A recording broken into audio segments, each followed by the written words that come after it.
yra du valdymo pasirinkimai, tai yra automatinis valdymas ir yra rankinis.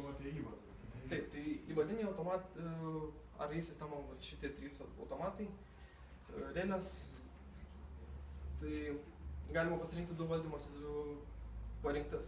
Tai galima rankinį būdą, tai galima išjungti ir įjungti norimus įvadinius automatus, kaip nori. Tai galima ir tarpsekcinį įjungti ir visus 3 galima sujungti vienu metu. Tai dar vienas klausimas, tai dabar jūsų visi tie junginėjimai ten, tų kolegų, kur rodė debesį, ten mes matysim ten tas pats? Taip, jūs... Gal ne.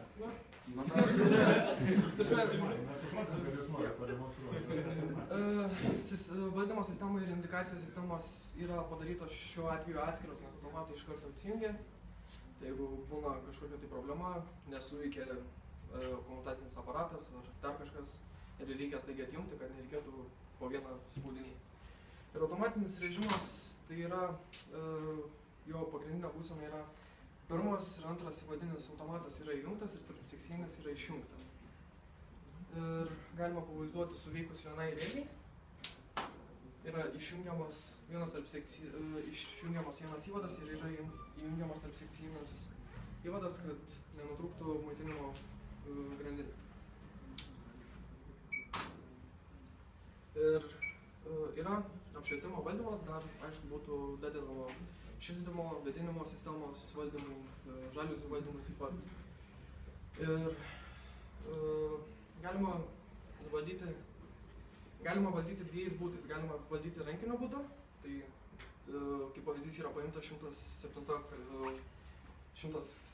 kabinetas, tai galima valdyti, yra 2 atskiros grupės, kurios bus galima valdyti ir su šviesos jutikliais, kad prie tam tikros šviesos gali, tarkim, išsijungti pirmą grupę, nes ties langų vis tiek bus šviesiau negu toliau, ir toliau galima palaikyti apšvietimą.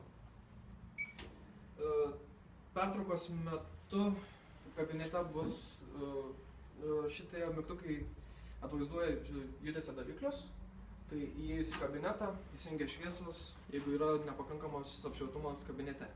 Jūs dabar tą mygtuką naudojat imituot tą vadinamą PIR daviklį? Jo.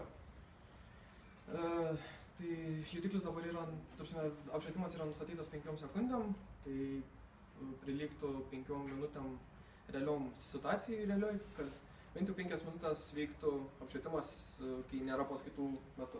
Taip pat ir koridoriuose, foje yra veikiama įsijungia šviesos.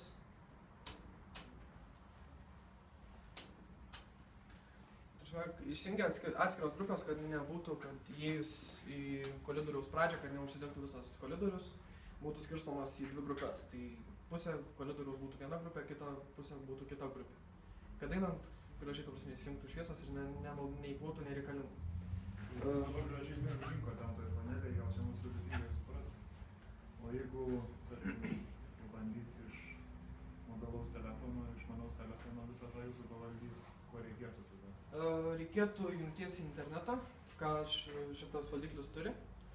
Reikėtų rašyti programą, kad siūstų visus duomenis į internetą ir galėtų įsigauti iš tų debesų, galėtų gauti informaciją, kad suveiktų, kad jis galėtų suprocesuoti visą gautą informaciją iš interneto. Iš esmės mums reikia tik tai mobiliosios aplikacijos. Mobiliosios aplikacijos ir reikėtų parašyti programą.